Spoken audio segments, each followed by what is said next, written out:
Next we'll work on the front corner towers. These are again round towers, and on the lightweight chipboard page it gives us the size for the sides, 5¼ inch tall, and the scoring is parallel to that 5¼ inch side.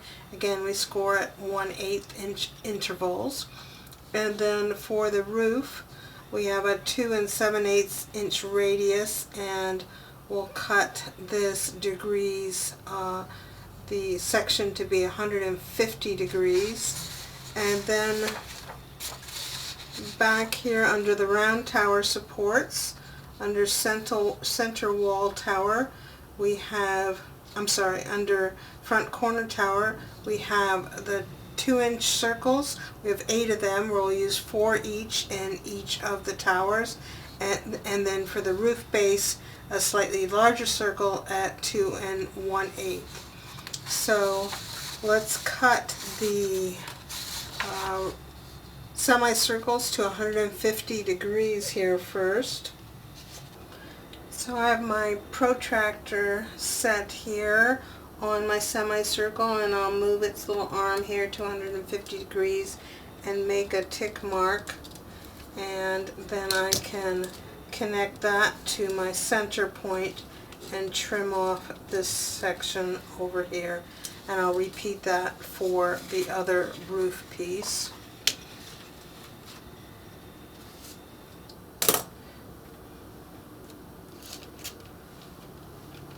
So we'll start as usual by building our center support. This one is similar to the second level tower in that it has 4 discs on the dowel, and the dowel has been cut to the same height as the side walls.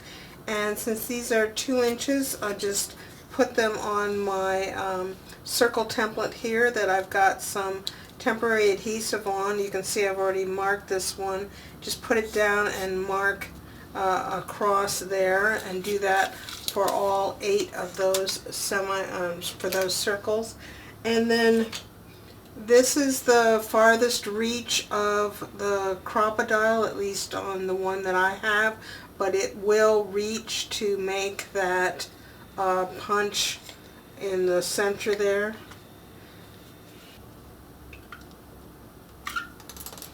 Mine had some junk in the middle, so I can just reach in there and get that center done. So I'll build my 2 supports, and then cut my roof pieces. I think you might be able to see I've already scored them, and then I'll come back for the next step. So I've made my 2 central support pieces, and I'm training my sides to want to be in a cylinder. And then I trimmed off the excess arc here, and I had already scored to that central point my roof piece. Now I did want to make an interior arc to use as a guideline for my roof base, and so I've set my compass to 2 5/8 and put the center mark here, so that here's my 2 7/8 inch length of my roof piece. And if I draw this arc now, I'll have a 1/4 inch guideline to use to put my roof base in. I've already kind of trained this to go into a cone shape, and I've cut a piece of the cardstock joining strip here. Just put that corner up there at the top and give that a burnish.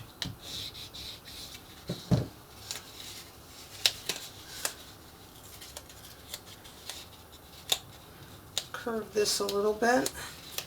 Then we can bring these ends together, remembering to pay the closest attention down here at the bottom of the cone. Then we can reach in and give that a good burnish all the way up to the point. and then trim this off down here at the bottom. And then I'll just use my little roof sling and put my roof base in and get that in there nice and evenly, and set that aside. And then once my little supports are dry, I'll come back again and we'll continue with building the sides. And then to finish up our tower, I've run my beads of glue like I've done before, and I've added a cardstock joining strip here, and then I'll just wind this up,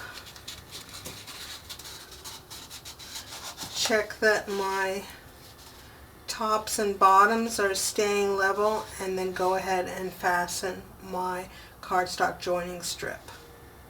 And then I'll finish by giving that cardstock joining strip a careful burnish. You can burnish it more strongly at the top and bottom. And I've written front corner on my the inside of my roofs, and I'll just put it on here as well. And now that is our front corner towers built.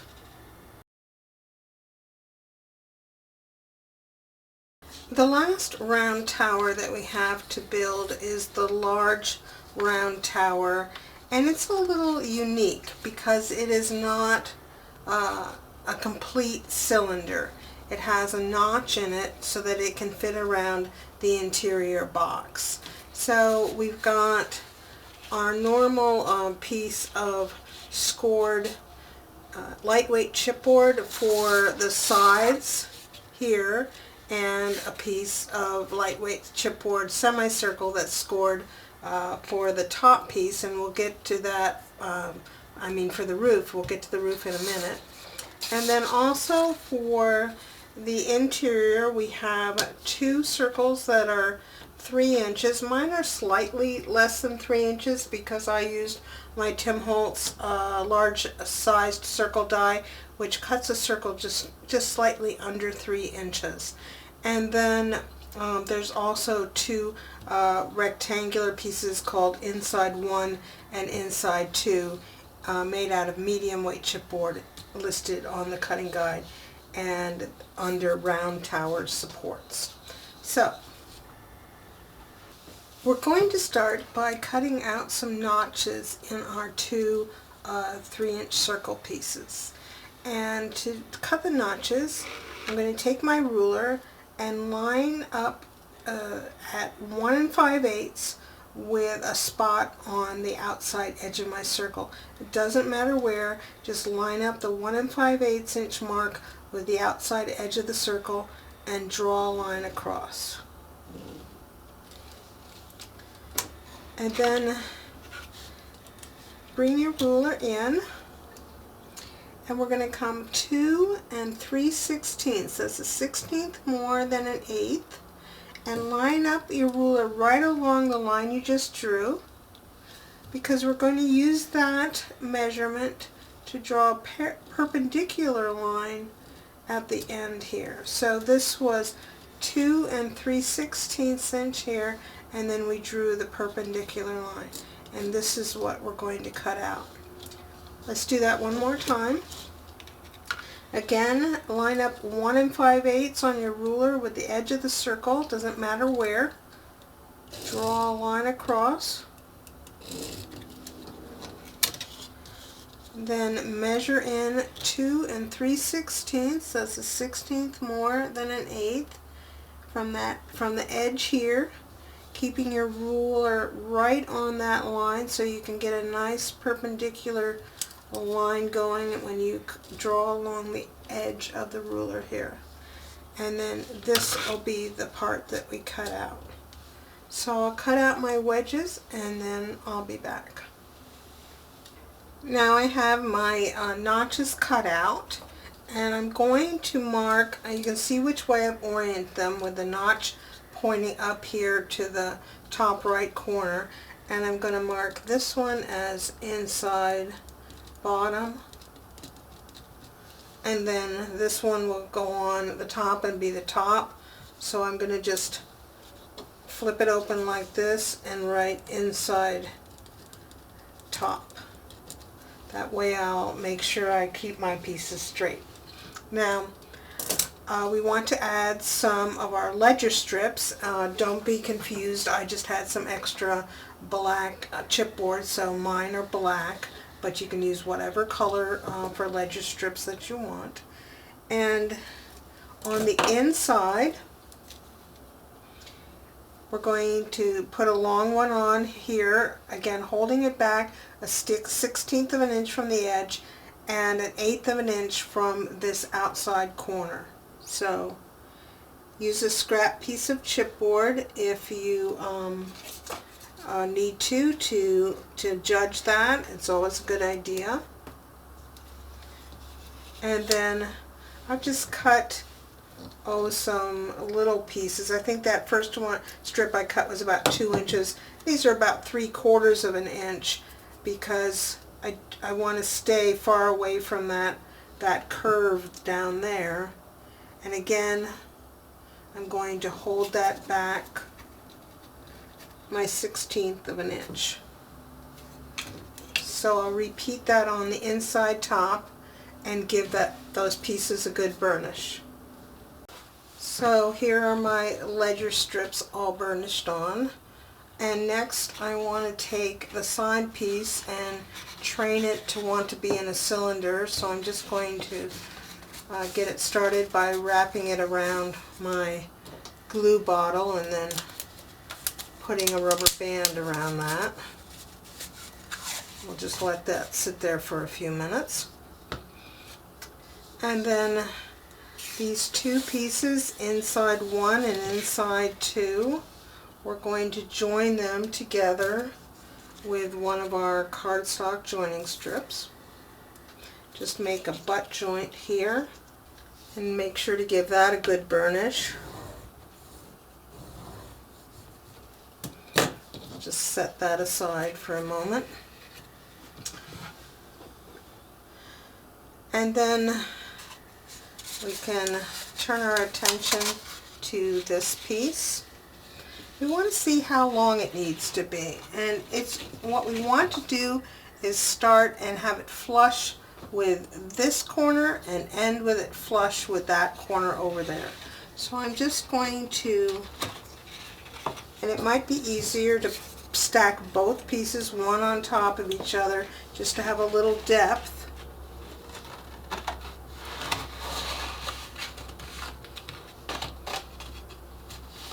Just kind of bring it around.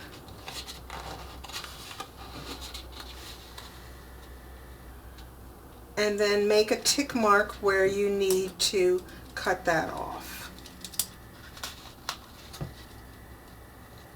So now, looking at the inside piece here, I'm going to add another one of our ledger strips. And this piece is curving up. You can see how it's curving. And I want to add this to the right side. And again, I want to keep that in a 1/16 of an inch from the edge. I've cut this, about a 1/4 of an inch short so that I can have an 1/8 of an inch gap on both ends here. So I'll get this ledger strip attached and burnished down. Now that I have this ledger strip burnished down, I'm going to take two more of my cardstock joining strips and fold them so that the score tape is on the inside.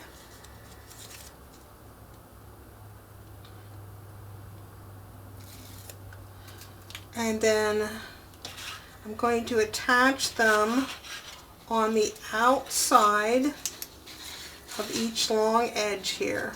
So I'm just kind of folding it in half and making sure that that crease is right on the edge there. And I'll put the other one on and burnish both of those down. So now I have my sides all prepped and the base and the top prepped, and we're ready to start our glue up.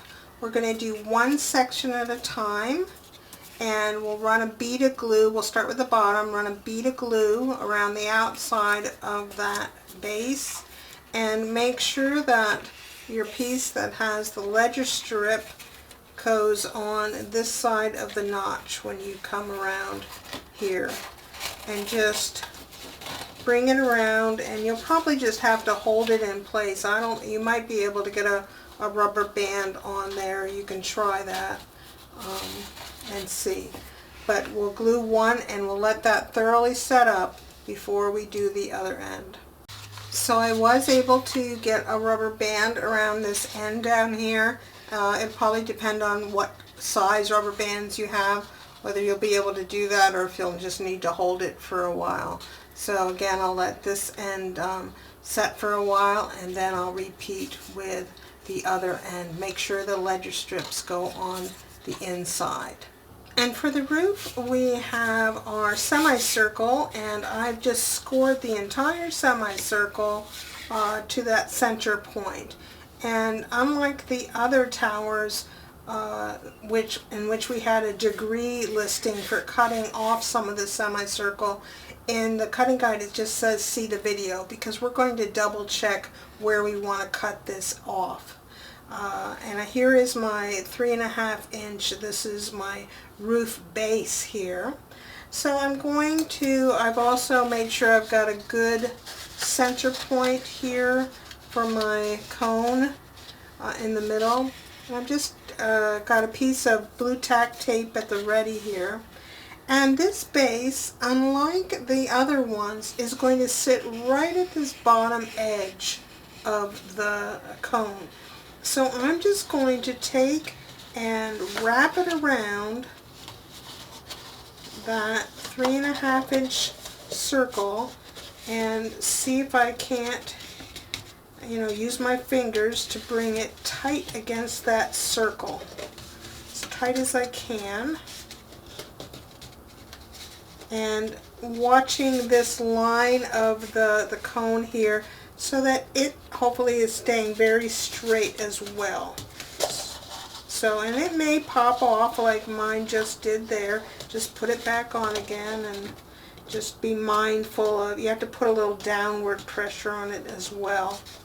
And when you think you have it where it goes, just take your little piece of blue tack tape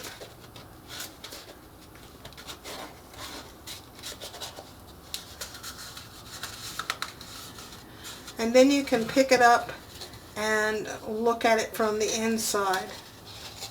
And what you want is the circle to fit flush right inside the base of that cone. And when you're happy with where that is, then if you're not happy, redo it. And if you are, like I am, just make a little tick mark there, and you'll know that that's where you want to cut off your cone. So I'll just go from the center point here that I've marked and take my ruler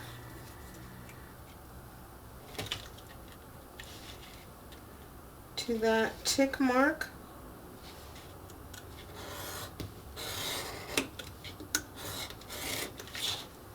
and cut this wedge out. So now it's just a matter of joining up our cone and then running a bead of glue right along that inside and putting this base so that it meets flush with the inside of the roof.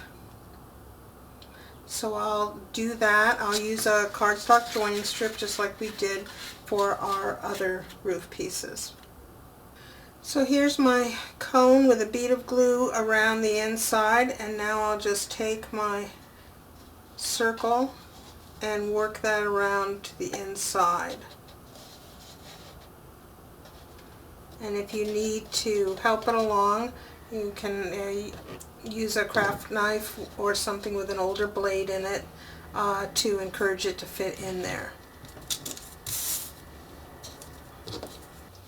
So what I did in order to be able to control this was, as I got a section in, I just put a little piece of low-tack tape on it and then moved around, and that way I could keep control of this whole process a little bit better.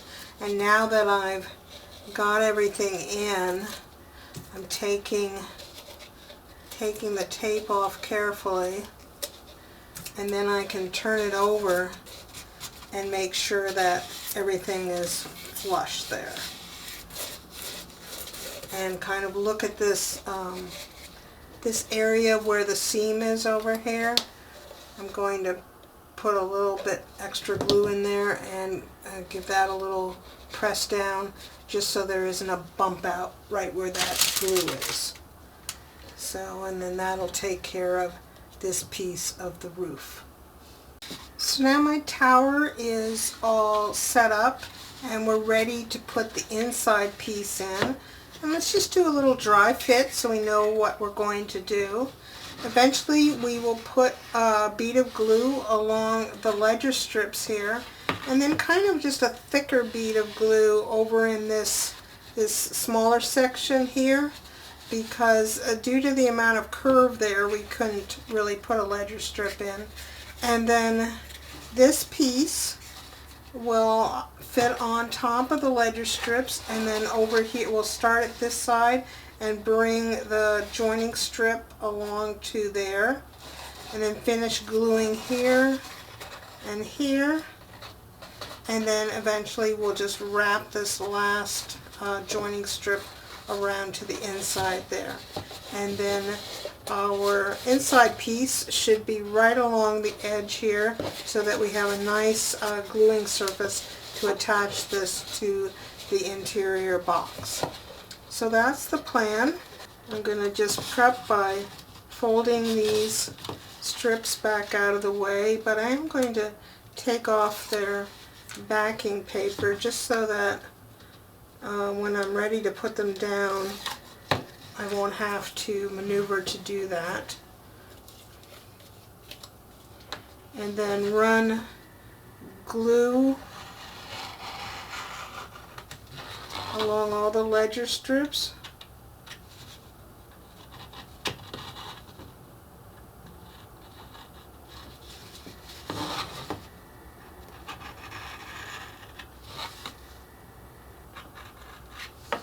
And then I'm just going to put down kind of actually I'm going to use my big glue, and just kind of put down a bigger bead of glue over on that side. So, I'm going to start over on this edge, keep this folded up out of the way.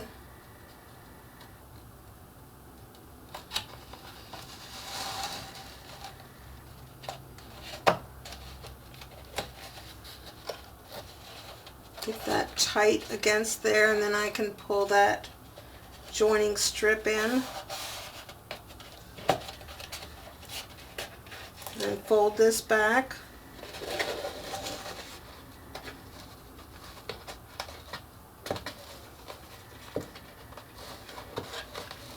These edges should be even going around here. And then when I come around to this side, I can fold this ledger strip, this joining strip over. And then we can, of course, give everything a good burnish. Maybe easier to use your thumb to burnish that.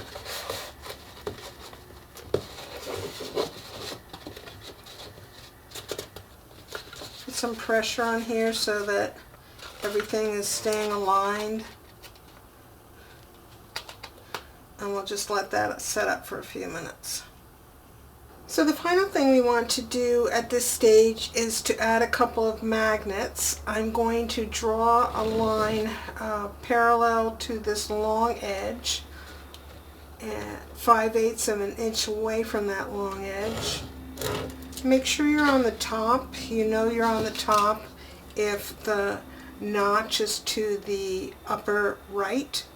So here's my 5/8 inch weight line, and then I'll just put my centering ruler on here, find center, and then I'm just going to mark 5/8 of an inch on either side of center, and those will be where I'll add my 2 magnets. So that's the components to the large round tower.